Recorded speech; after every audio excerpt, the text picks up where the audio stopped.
Amém, amados. Amém, glória a Deus, né? Deixa eu mudar um negocinho aqui para nós conseguirmos visualizar melhor. Amém.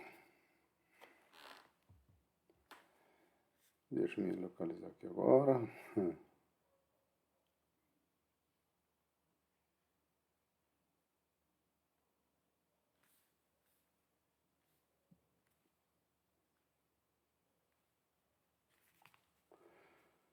Glória a Deus.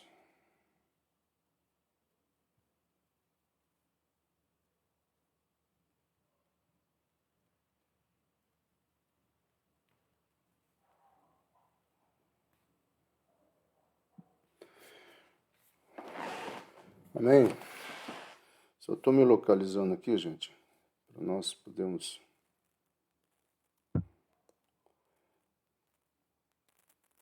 eu ir tentando acompanhar os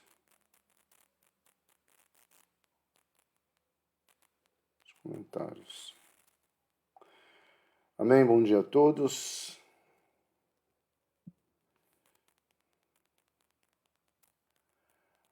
Eu esqueci de mudar aqui, não é Raab, tá? É Oséias. Só tá errado aqui. Só deixa eu...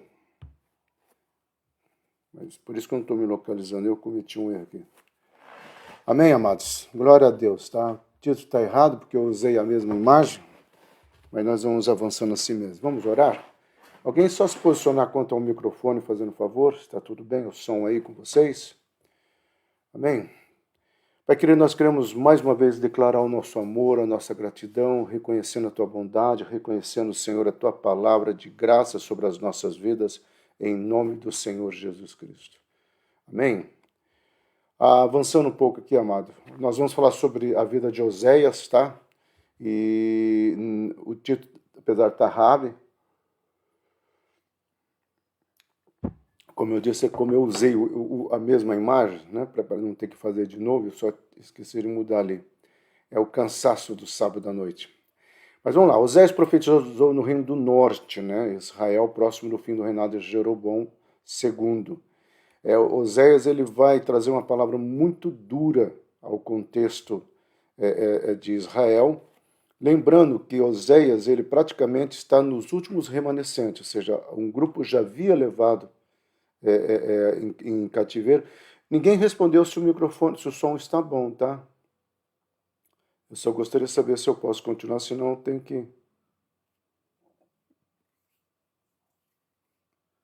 Amém, amados? O som está bom para vocês? Tranquilo?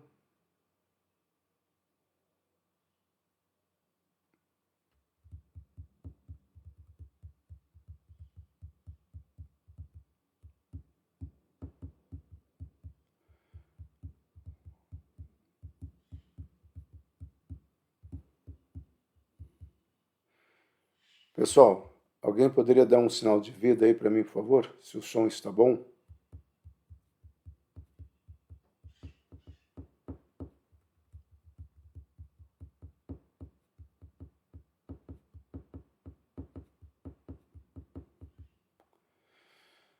Amém? Ninguém falou? Será que as pessoas estão com dificuldade por causa do título inicial ali? O que está acontecendo? Tatiana, o som tá bom? Elizabeth, o som tá bom?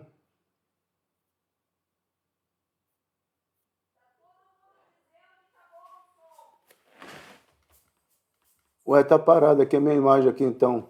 Nossa, esse... Tá assim, desculpa, gente. Ei, meu Deus do céu, viu? Vamos lá. Hoje a coisa está complicada aqui, né? Mas vamos lá devagar, né? Tá, Oséias foi contemporâneo dos profetas Isaías, Amós, Jonas, Miqueias. Lembrando que Isaías, tá? Nós não estudamos, mas ele vai profetizar no reinado de Uzias, tá? Isaías vai ser messiânico, nós falamos muito, né, quando nós estudamos Amós domingo passado. Isso é importante saber, porque faz parte do contexto. Outra coisa interessante, gente, é que Oséias vai pregar simultaneamente quando Jonas é levado para Nínive. Então, assim, muitas vezes a gente acha que são períodos separados, mas não. Enquanto Oséias estava tendo todo essa situação vivencial, né, que é uma experiência diferente, nós vamos estar vendo aqui, lá no Reino do Norte, Jonas tinha sido tirado do Reino do Norte, tá? E levado para pregar aos Nínives, os ninivitas, né? Lembrando que a Jonas foi uma pessoa que deu uma palavra para o Jeroboão pai, né, do rei que Oséias agora estava profetizando. Então, assim, o Jonas ele tinha uma faixa etária mais velho que Oséias, né? Mas é interessante você olhar esse contexto, porque aí você vai pegar mais ou menos o quadro geral do que está acontecendo. Então, naquele tempo, o povo escolhido de Deus já não adorava somente ao Senhor, mas também a vários outros deuses, principalmente a Baal.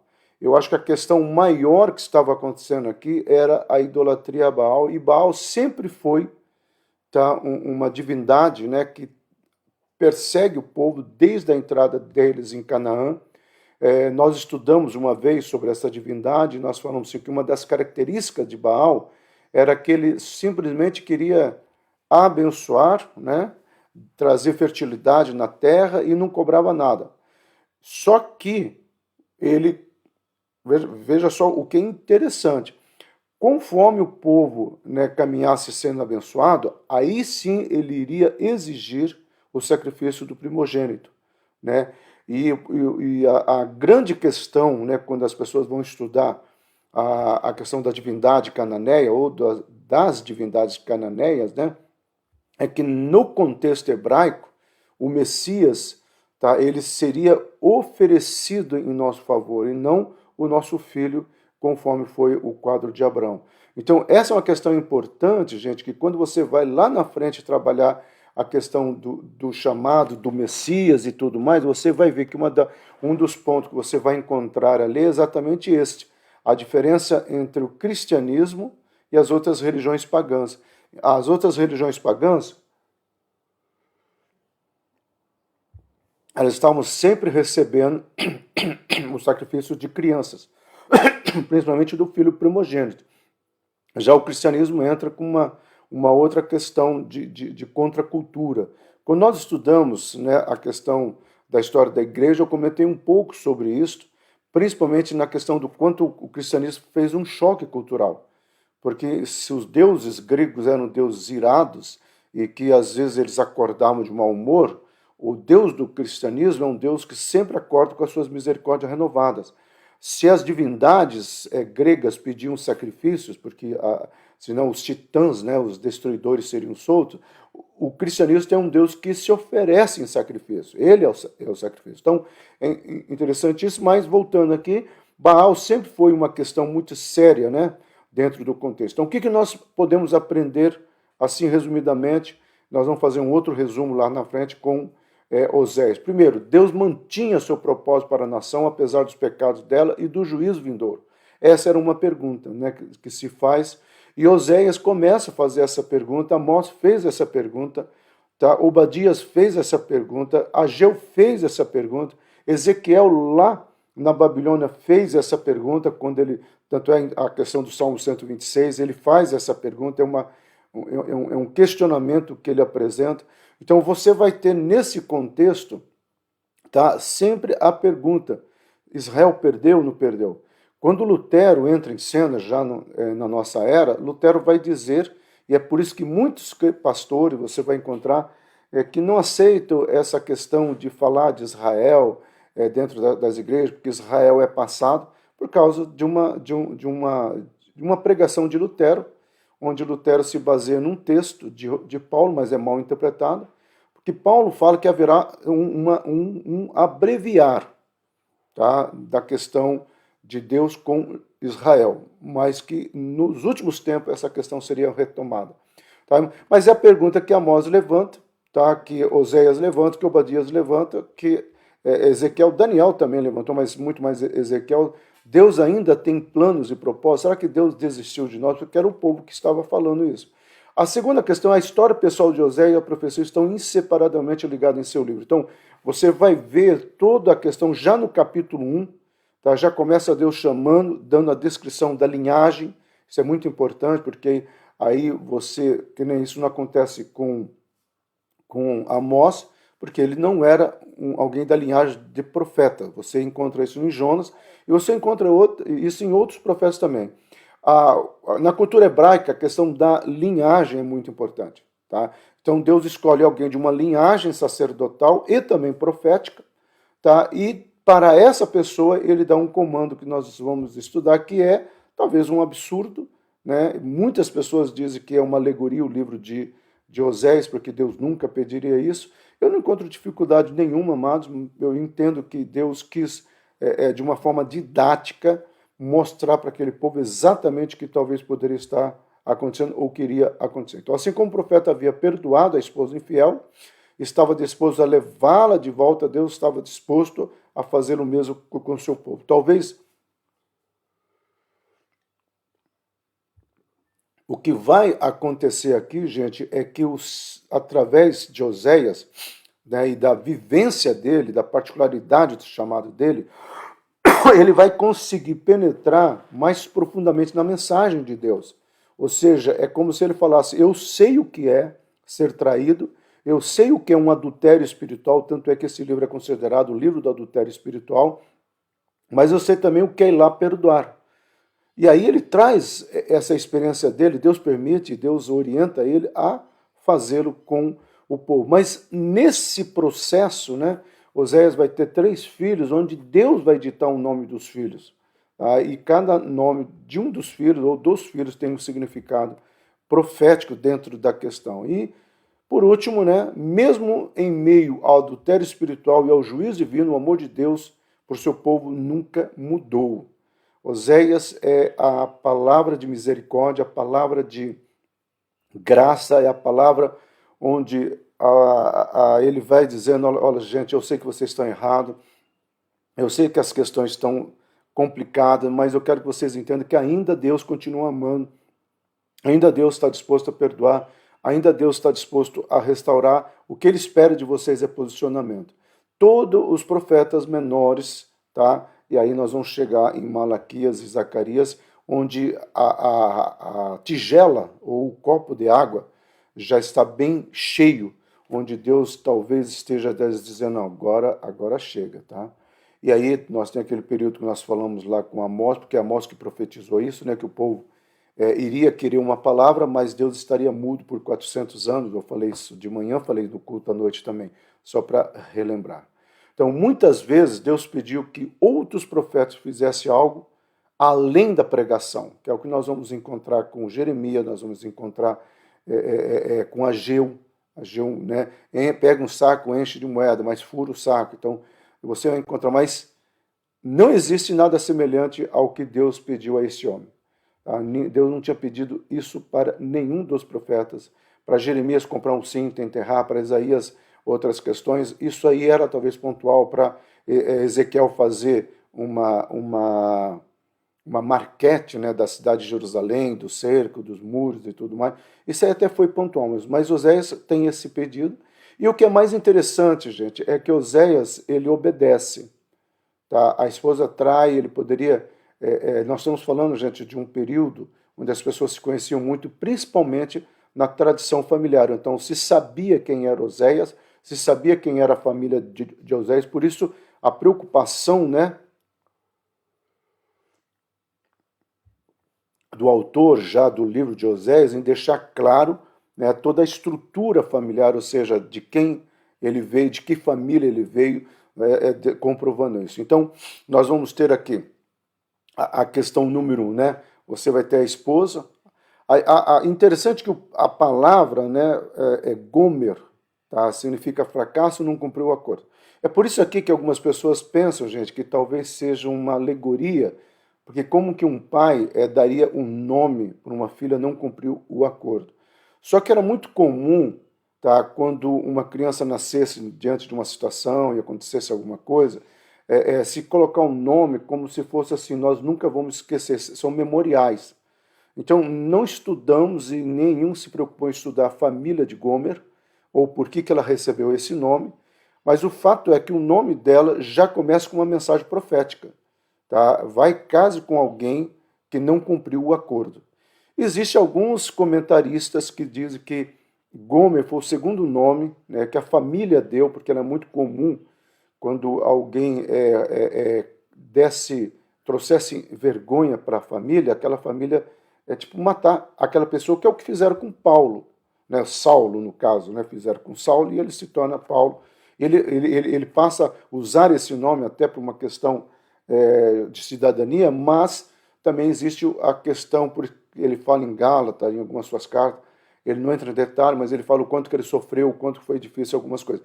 A probabilidade dentro da cultura judaica que Paulo tenha sido excomungado é muito grande, tá, gente? É quase que 100%. Então, o mesmo pode ter acontecido com essa moça, que talvez por ter caído na prostituição, os pais deram ou mudaram o nome, ou ela mesma adotou esse nome. O fato é que o Senhor manda ele vai na casa do prostíbulo, tá? E é interessante, se você ler o capítulo 1, já está mais ou menos orientado até onde Deus sabia que essa pessoa estava. E aqui vem uma coisa fantástica numa mensagem: Deus sabe aonde eu estou, você está, os seus filhos estão, mesmo que os seus filhos estejam em lugares que você não concorda, você entende que não é o plano de Deus para a vida dele, Deus sabe aonde ele está e Deus lá pode operar, como Deus pode fazer um milagre de restauração e cura em tantas outras situações, tá ok? O primeiro filho, gente, Deus fala, você vai ter o primeiro filho, e Israel, ou Jerusel, tá? Que significa semear, mas também significa quebrar a genealogia. A Almeida preferiu traduzir o Senhor castigará, que é a terceira opção. Eu gosto muito de quebrar a genealogia, porque você vai ver os outros nomes, tem muito a ver com essa ideia. O Senhor está dizendo, porque o Senhor está dizendo o seguinte: olha, vocês não cumpriram o acordo, vocês quebraram a genealogia, e essa genealogia aqui tem muito a ver com isso que ele vai chamar de Lorá, ou a desfavorecida, ou perdeu o meu favor.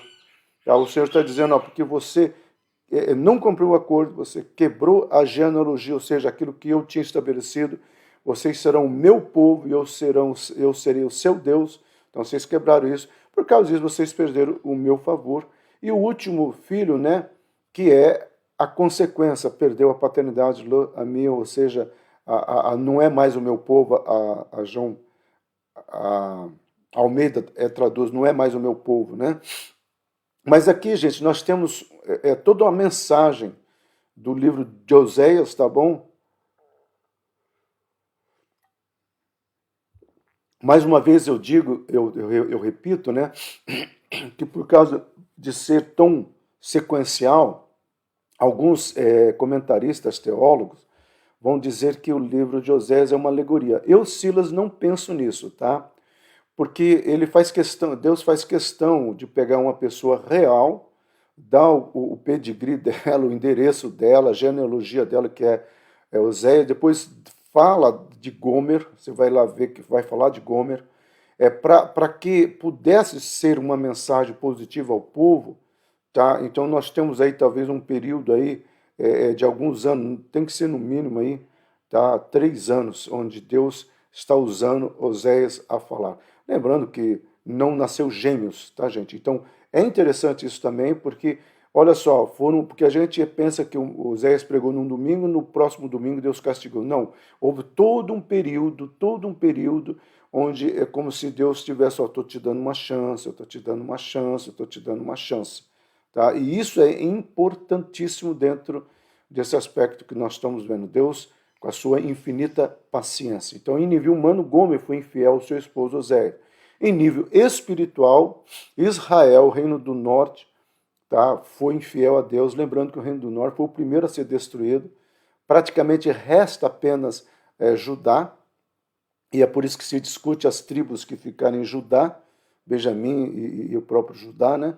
A tribo de Judá, dos levitas, que são os remanescentes, e aí as questões das tribos perdidas, que nós já comentamos, e não seria o caso aqui de nós estarmos colocando isso. Mas, enfim, o que é muito importante, gente, nós talvez estamos entendendo isso, tá?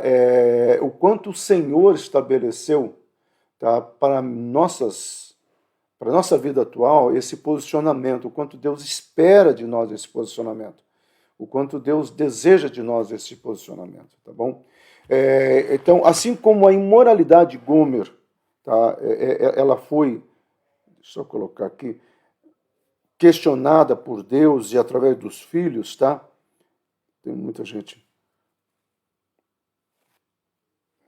Essa imoralidade é o que Deus vai chamar do pecado. Então, feriu o coração do seu marido, a idolatria de Israel entristeceu o coração de Deus. Então, era uma questão de tempo, né? Tudo isso estar acontecendo para que o processo, né, até de quebrantamento aí pudesse acontecer. E não é, infelizmente, o que vai acontecer com o povo. Mais uma vez, nós repetimos já em várias outras oportunidades o quanto que o coração desse povo era duro. Coração duro, gente. Deus, imagina, então vamos pegar aí um filho por ano, no mínimo. Vamos colocar aí, né? Ou se é seguido, não sabemos. Mas enfim, vamos colocar um período de 2 anos para ser bacana. Ou 1 ano e meio, vamos botar 1 ano e meio. Durante 1 ano e meio, Oséias foi pregando nas ruas de Samaria. Durante 1 ano e meio, foi trazendo uma palavra. Durante 1 ano e meio, o Senhor foi proclamando, proclamando, proclamando. Vocês estão sendo infiéis, eu vou pesar a mão. E era para eles terem entendido, porque aqui também, mais uma vez, Deus vai repetir a história do Egito, e Deus, mais uma vez, diz, olha o que eu fiz por vocês, como eu chamei vocês lá do Egito, como eu tirei vocês daquela situação, olha o quanto eu venho abençoando. A única coisa que eu estou pedindo de vocês é fidelidade. O que Baal não vai ser Oséias, mas vai ser um outro profeta, se não me engano, Obadias ou Miqueias, que o Senhor vai levantar. O que Baal deu para vocês, além de pedir o sacrifício dos seus primogênitos? Tá? É quase que a gente falando assim, gente, mas que ignorância de vocês. Alguém está dando tudo, alguém está trazendo do bom e do melhor, vocês não querem esse alguém. O outro está pedindo o sacrifício do seu filho, é isso que vocês querem? Então, essa é a dureza do coração. Então, o Senhor queria mostrar ao povo que assim como Oséias foi traído, mesmo assim buscou e amou. É o Senhor para com Israel. Da mesma maneira que Oséias foi lá e curou o coração, né, de Gomer, amou o coração de Gomer, deu honra à vida de Gomer, mesmo assim, tá? Mesmo assim, mesmo tendo os filhos já gerado, né? E aí você vai ter toda uma mensagem que o Senhor estabelece. Alguém coloca que esses 3 filhos nasceu cada um numa sequência, outros colocam que foi no primeiro momento que eles ficaram juntos e Deus dá esses nomes. Mas os filhos estavam lá até como uma prova viva, uma mensagem viva. Aquilo que Paulo vai escrever, né, aos Colossenses, poineiro no grego, né, carta viva. Oséias era uma carta viva, a família de Oséias era uma carta viva do amor de Deus, e a traição dessa mulher que era conhecida, repito, falei no começo, Oséias era conhecido, por isso que no primeiro capítulo, né, repito, já fez questão de mostrar quem era a família de Oséias. Então todo mundo conhecia Oséias e todo mundo ficou sabendo que lá foi Oséias perdoar de novo essa mulher, lá foi Oséias tirar aquela mulher da casa da prostituição. É interessante que no hebraico é na casa do melhor amigo. Então é como se Deus quisesse mostrar como que foi uma grande traição. Tá? Alguém que frequentava a casa dele, foi essa pessoa que Gomer vai morar. Então é como se Deus falasse assim, eu mostrei a minha intimidade para vocês, eu trouxe vocês para o meu lugar mais secreto, mas assim mesmo vocês me traíram, né? Então, por isso que a vida de Oséias é uma narração profética do amor incansável de Deus pelos seus filhos, apesar de toda a dureza do coração deles. Tá? É uma mensagem incansável do amor de Deus, tá? Como eu disse, um período longo onde Deus profetizou, tá? Um período onde Deus trouxe a existência, um período onde Deus confirmou aquilo que o Senhor estabeleceu. Tá? Andressa, Tiago, Alessandra. Ô, Alessandra, quanto tempo? Laura, se não chegou, está chegando segunda-feira. Uma coisa aí para vocês. Rosângela, Wellington e o Doraci lá em cima, Tatiana, Deus abençoe vocês, todos nós, em nome de Jesus, tá? Por isso, né, então, qual seria a melhor definição do livro de Oséias? O amor incansável, eu gosto muito dessa expressão, daquela música Imensurável Amor, é tirado, né, pelo menos o autor diz que lendo o livro de Oséias, ele escreveu, é um americano, né, ele escreveu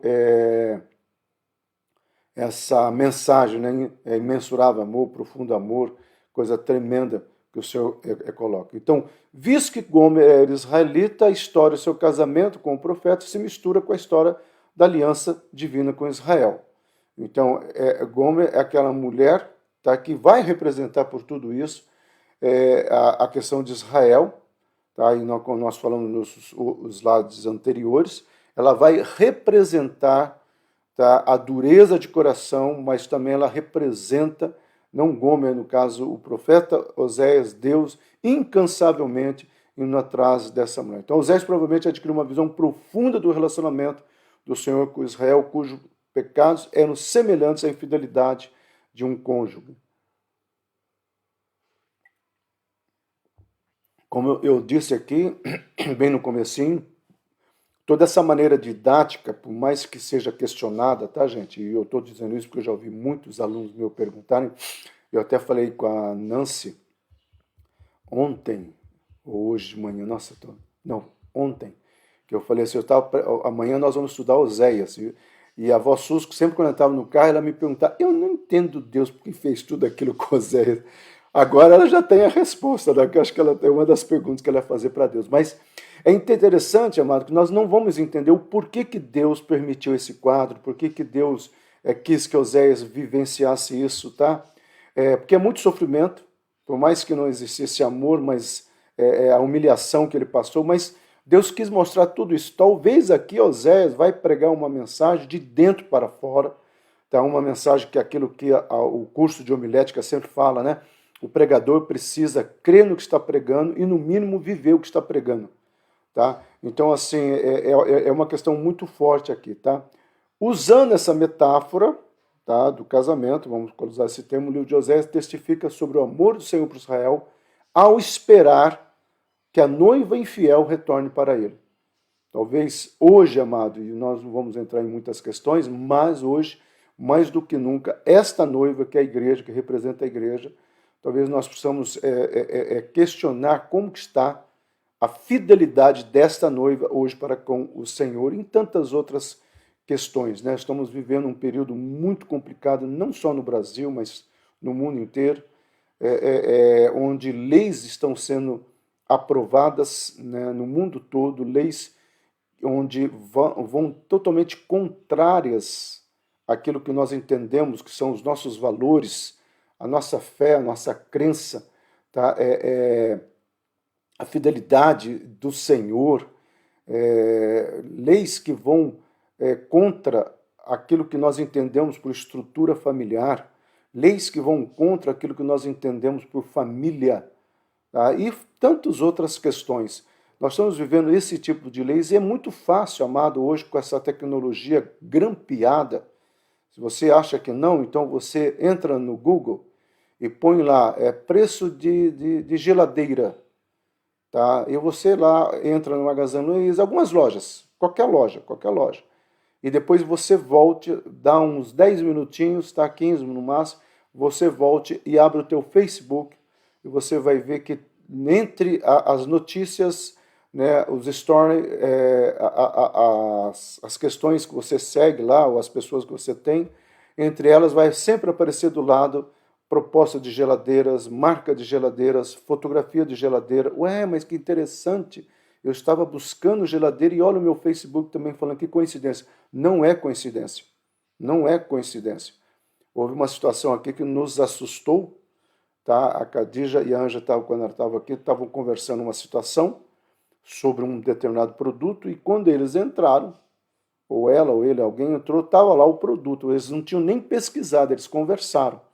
Então é aquela questão, né, quando você tem alguns aparelhinhos dentro de casa, uns tipo um Alexa da vida, né, tá ouvindo tudo e captando tudo. Agora imagine como que vai ser. Então nós estamos vivendo um período onde a igreja ela vai ter que se posicionar e ela não vai ter que se conformar, mas confrontar alguns valores. Ainda não chegamos para o ponto, mas nós estamos muito próximos. Ao estudar as palavras de Oséias, aprendemos que, embora haja consequências para a nossa infidelidade, o Senhor deseja que todo o seu povo retorne a Ele e renove seus convênios com Ele, ou suas alianças com Ele. Tá? Esse é o desejo que o Senhor mais doida. A Nancy fez um comentário aqui, eu até falei no comecinho, né? O que me chama mais atenção na vida de Oséias, né? Eu acho que é o segundo slide, né? O terceiro que eu coloco isso, que é a maneira como Deus chamou Oséias é diferente de todos os outros profetas. E ele se submeteu a tudo isso em obediência. Ele foi fiel. A palavra-chave de Oséias para mim é um homem que obedeceu a Deus, né? Mesmo porque Jonas questionou, Amós questionou, nós estudamos Amós que questionou, Senhor, eu não sou. Isaías fala, Senhor, quem sou eu? Ai de mim, eu sou um pecador. Jeremias, Senhor, eu não tenho palavra. Oséias não, Oséias fala, Senhor, é isso que o Senhor quer, e ele vai lá e coloca. Então, para nós atualizarmos aqui, amado, vamos lá. O livro contém 3 poemas distintos que ilustram como os filhos de Deus continuavam se apegando à idolatria. Então, você vai ter em cada um dos filhos a representação da idolatria. Então, é importante, eu vou ver se eu mando também em PDF esse estudo, é importante que você estude os nomes lá no hebraico, né? Que eu coloco no, acho que terceiro slide, de cada um dos filhos, tá? Porque são poemas que o Senhor estabeleceu aqui dentro dessa característica, tá? Segunda atitude, Deus manda Oséias se casar com Gomer, mas depois de dar 3 filhos, ela o abandona pelos seus amantes. É interessante isso, um dos amantes era um amigo de Oséias, e aqui vai aquilo que nós falamos, né? Ela vai traí-lo justamente com alguém que esteve na intimidade deles, na casa deles, e aí é uma configuração muito séria da parte, né, do povo de Israel para com Deus. Deus abriu sua intimidade, Deus revelou seus segredos, Deus trouxe a arquitetura, né, o projeto, né, o desenho do tabernáculo, do templo, do Santos dos Santos. Deus deu tudo a esse povo, mas mesmo assim esse povo ele cai num fracasso, tá? Infelizmente. Análise, né? Como é que Oséias compara as ações de Israel com o abandono de um casamento em busca de uma vida como prostituta. Ou seja, Deus fala o seguinte, olha, eu dei tudo para vocês, vocês não me honraram.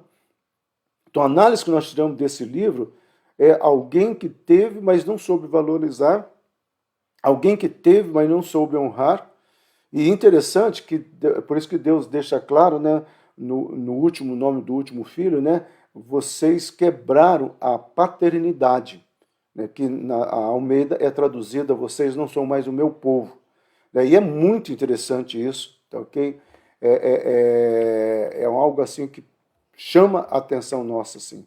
E grande finale, né, a repreensão dos israelitas por parte de Oséias, seguida pelas promessas de misericórdia de Deus. Aí Oséias vai trazer uma palavra profética, tá? Deus sempre fala, é como se Oséias estivesse questionando Deus, mas o Senhor vai destruir tudo, o Senhor vai acabar com tudo.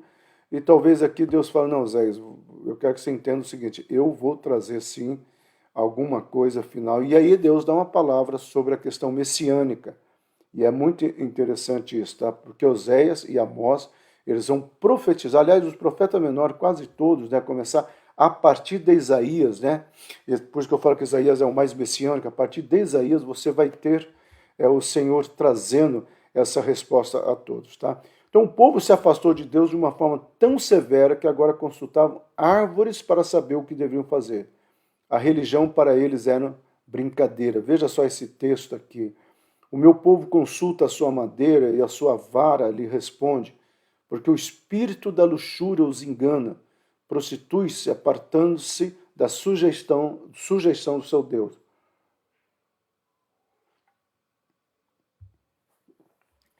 Eu me lembro quando eu estudei hebraico, eu pesquisei essa palavra aqui, ó, lhe responde, porque eu falei, mas eu questionei com o meu professor, mas espera aí, mas aqui está dizendo que essas árvores responderam. E aí ele mandou eu pesquisar mais sobre a questão, né, da cultura de Baal. É interessante, você vai encontrar essa cultura de Baal lá nos povos da Normandia, né, no Noruega, os vikings adorando o carvalho, né, aquela montanha, aquela árvore, desculpa. E você vai ver, parece que apenas mudou de nome, né, e você vai ter lá na cultura mais próxima a nossa, Odin, né, o deus dos vikings. E parece que a coisa só vai ao longo da história mudando de nome. Mas é interessante que o Senhor fala assim, realmente, eles falam com vocês. Mas o que eles estão falando? Eles estão levando vocês a se prostituírem e eles estão enganando vocês. E interessante que essa palavra enganar, aqui também eu pesquisei, ela leva no sentido que aquilo que eu disse, que uma das questões que Baal fazia, Baal prosperava a pessoa, certo? A terra ficava fértil, só que quando chegava a época da colheita, vinha, talvez aqui, Azar falava, ou vinha o xamã, vinha alguém lá e falava assim, olha, bom, agora para a colheita dar certo, você tem que sacrificar o teu filho. E aqui é uma questão muito séria, que não é o estudo das divindades de Canaã, mas, mais uma vez, né, aí você fala assim, mas não era Moloque que buscava o sacrifício de criança? Baal gera Moloque, entendeu? E olha, interessante, né? É o diabo tentando imitar Deus, né? Deus gera o seu filho, Jesus, só que Jesus se sacrifica por nós. Baal, demônio, gera Moloque, mas o Moloque não se sacrifica e pede o sacrifício de criança. É interessante isso, mas não é o estudo aqui. Então Deus amou esse povo quando ele ainda era criança, quando ainda era pequeno. Ele o chamou do Egito, liberou da escravidão que se estendia por anos, mas assim que outros o chamaram, esse mesmo povo que foi alvo do amor e misericórdia de Deus, voltou a se desgarrar. Veja só essa passagem aqui, né? Quando Israel era menino, eu o amei, e do Egito chamei a meu filho. Olha só a dor de Deus, a indignação de Deus.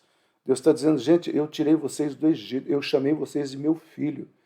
Oséias, talvez nesse momento, entendendo quando ele vai pela terceira vez tirar a Gomer da casa do amigo dele, é como se ele falasse, olha, eu te conhecia, cara, você frequentou a minha casa, olha o que você fez.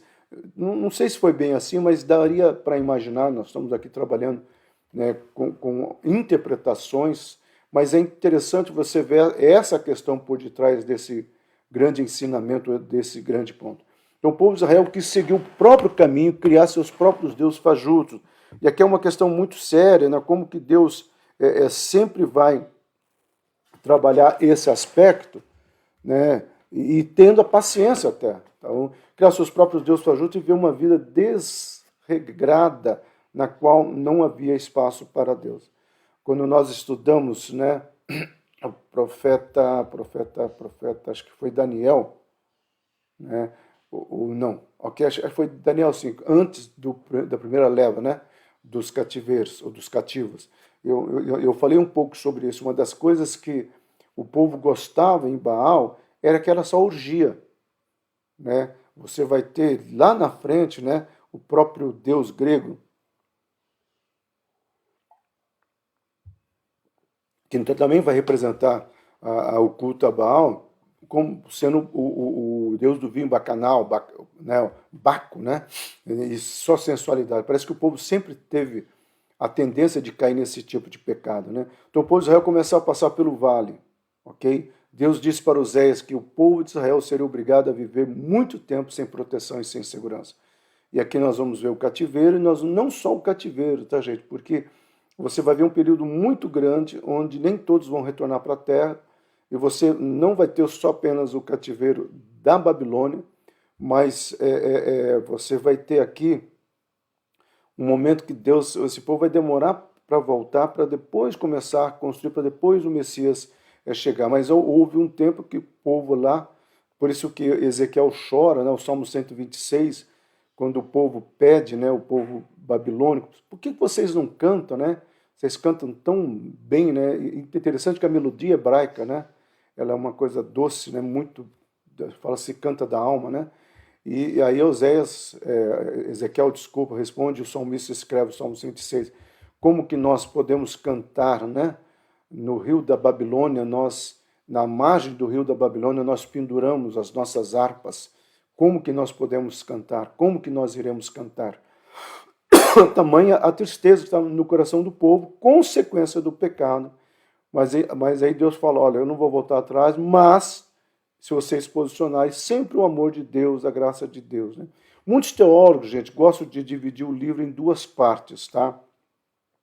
A primeira parte é uma descrição de uma mulher adúltera e um marido fiel, simbólico da infidelidade de Israel através da idolatria. Eu estou apenas repetindo, mas em vez de fazer toda aquela divisão que nós fizemos lá no começo, que foram 4, muitos gostam de dividir só 2 aqui. E Oséias, segunda parte, né, contém a condenação de Israel, especialmente Samaria, pela adoração de ídolos e sua eventual restauração. Tá? Samaria, nós estamos falando do Reino do Norte, tá, gente? Não de Judá. Oséias está pregando lá no Reino do Norte, próximo ao momento final que o povo é levado e o Reino do Norte é destruído. E aí fica apenas o Reino do Sul, Judá, e aí vai outros profetas pregando, dizendo, olha, veja o que aconteceu lá em cima. É interessante como que o povo não consegue se posicionar ou entender o que está acontecendo. A última parte de Oséias mostra como o amor de Deus mais uma vez restaura os seus filhos à medida que ele se esquece dos seus erros quando se aproxima de Deus com um coração arrependido. Então, mais uma vez, nós encontramos no final desse livro, como todos os livros, a preocupação de Deus em frisar muito bem e dizer, olha, o meu desejo com vocês é restaurar. Então, Oséias é o retrato de alguém que sofreu, né, aquilo que talvez Deus quisesse mostrar, a dor dele, a dor de Deus, né, a vivência de Deus, o sentimento de Deus, e aqui há um antropomorfismo, né, onde Deus se assemelha aos sentimentos do homem ou da humanidade. Onde Deus fala, eu sei o que é ser traído, eu sei o que é. Por isso que Deus vai falar, Israel se prostituiu, Israel adulterou, Israel é uma prostituta, né, se referindo à esposa de Gomer, como nós já falamos lá, o significado do nome Gomer, né, porque Deus estava dizendo tudo isso, né. Então, a mensagem profética de Oséias prediz a vinda do Messias de Israel 700 anos no futuro.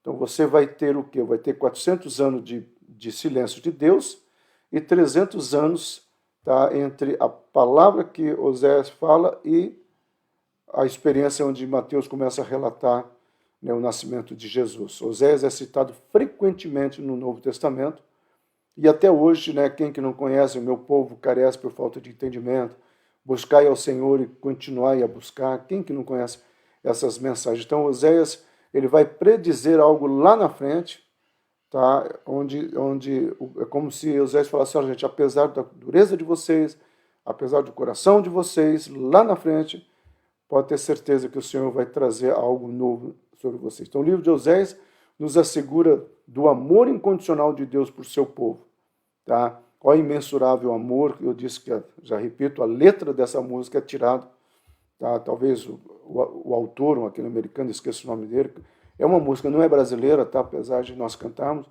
onde o autor leu o livro de Oséias e falou, gente, esse amor é imensurável, né? É indecifrável. E aí ele vai e escreve o imensurável amor de Deus, né? No entanto, ele também é um retrato de como Deus é desonrado, irritado pelas ações de seus filhos. Então Deus deixa claro o propósito de restauração, o desejo de restauração, mas Deus deixa claro assim o quanto que o coração dele está ferido.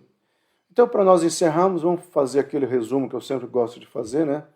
Então, Oséias, do capítulo 1 a 3, nós podemos dizer que é um casamento adulto. O Senhor ordena a Oséias que se case, e Oséias escolhe uma mulher chamada Gomer. Deus deixa claro. Tá? No capítulo 1 é um capítulo que já de início vai toda a explicação do que vai acontecer. O capítulo 1 é um dos capítulos mais introdutórios dos outros profetas. Porque às vezes o fato que vai acontecendo, a vida que vai acontecendo, vai sendo descrito em alguns capítulos, né? Capítulo 3, capítulo 4. Já Oséias no primeiro é como se Deus falasse, isso aqui que vai acontecer, e aí depois vem o desenrolar. É como se o capítulo 1 a 3 fosse o script, principalmente o capítulo 1, e o capítulo 4 em diante é a encenação da peça, né? Tá, o capítulo 4 a 6, a ignorância sobre Deus. O povo de Israel rejeitou conhecimento e a verdade do evangelho que havia recebido e cometeu grandes pecados e iniquidade. Oséias, então, conclama Israel a retornar ao Senhor. Volte ao Israel, ao Senhor teu Deus, né? Conheça o Senhor teu Deus e continue esse conhecimento. São várias questões que Oséias vai trabalhar dentro do capítulo 4 a 6. É fantástico isso tudo. Do 7 a 11, sem amor para Deus, tá? Por intermédio de Oséias, o Senhor proclama como vai punir o povo de Israel por seus pecados. Então Deus vai falando, aí Deus fala, então tá, então chega, eu vou dizer como é que eu vou fazer. E é interessante o cuidado de Deus, assim mesmo em descrever como que ele vai fazer. E por último, né, o capítulo 12, 14, Deus e sua noiva, né? O Senhor relembra que tirou o povo de Israel do Egito, mas eles rejeitaram o seu Deus. Aqui que está no capítulo que Deus vai dizer, olha, eu te amei, eu dei um nome para vocês. Então, por intermédio do profeta, visões e simbolismo, não só o profeta Oséias, tá, gente? Outros profetas também, então, através do intermédio de profetas, de visões e simbolismo, o Senhor ensina e orienta o seu povo. O Senhor vai nos resgatar da morte, ele também fala isso.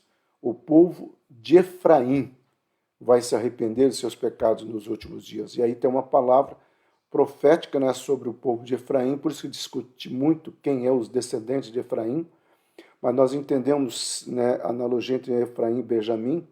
Não vamos ver o que está escrito lá em Apocalipse, até porque não é o estudo aqui, tá, gente? Mas, enfim, esse é o nosso quadro de Oséias. Como eu disse aqui, nós não estamos estudando o livro de Oséias, nós estamos estudando o personagem por detrás, né, por isso que é sentimento de cada um desses personagens e a descrição que ele coloca isso para nós, tá bom? Que Deus possa nos abençoar, que Deus possa realmente trazer graça e misericórdia. Gente, hoje à noite nós teremos batismo, uma pessoa quer se batizar, e por enquanto uma só, e mesmo que é uma, eu não quis ficar esperando, porque teve uma vez que eu fiquei esperando, aí a pessoa, pastor, e ela acabou desistindo, tá certo, que também estava errado, mas assim, a pessoa quer se batizar, então vai ser batizada. Hoje, apenas uma pessoa, nós teremos um culto que não vai acabar tarde, porque eu vou diminuir a mensagem. A Ângela vai tentar ir no culto, mas eu acho que ela não vai conseguir, porque já ficar aqui em pé para comer, ela não consegue ficar sentada. Mas enfim, tá? Essa é uma situação que nós estamos enfrentando aqui. Orem, porque hoje nós teremos, né, a despedida, né, do Guilherme, da Laís e da Gabriela. Eles estão indo passar um período fora do país, né? E nós teremos um culto onde nós estaremos abençoando todo esse momento na vida deles. Então você que quer estar nesse culto hoje, ser nosso convidado em nome de Jesus. Amados, eu encerro aqui, tá? Declarando o amor de Deus, a graça de Deus sobre as nossas vidas, em nome do Senhor Jesus. Amém? Deus abençoe.